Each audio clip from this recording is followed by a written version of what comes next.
கோவை வெள்ளியங்கிரி கோவில் மண்டபத்தில் புகுந்த ஒற்றை காட்டு யானையால் பரபரப்பு நிலவியது. இது தொடர்பான விவரங்களை செய்தியாளர் கார்த்திக் வழங்க கேட்கலாம். கார்த்திக், வணக்கம்.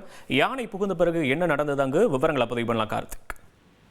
வணக்கம். கோவை மேற்கு தொடர்ச்சி மலை அடிவாரத்தில் வெள்ளியங்கிரி ஆண்டவர் திருக்கோவில் அமைந்துள்ளது. இங்கு ஏராளமான பக்தர்கள் பிப்ரவரி மாதத்திலிருந்து மே மாதம் இறுதி வரைக்கும் மலை ஏறுவதற்காக தமிழகத்தில் பல்வேறு பகுதியிலிருந்து வருகிறார்கள். வரக்கூடிய பக்தர்கள் அங்க இருக்கக்கூடிய மண்டபத்தில் தங்குவது வழக்கமான நிகழ்வாக இருக்கிறது.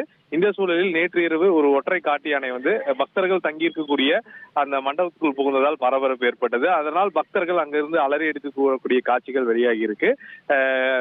கோடைக்காலம் என்பதால் உணவு தேடி அந்த காட்டு யானை அங்கு வருகிறது.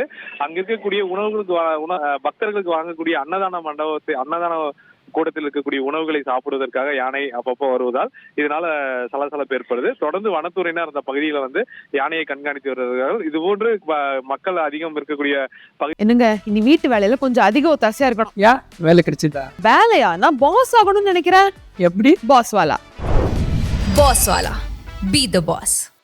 வரும்போது அந்த யானையை அடர்வன பகுதிக்கு விரட்டும் பணியில் வனத்துறை ஈடுபட்டிருப்பது குறிப்பிடத்தக்கது. விவரங்களுக்கு நன்றி கார்த்திக்.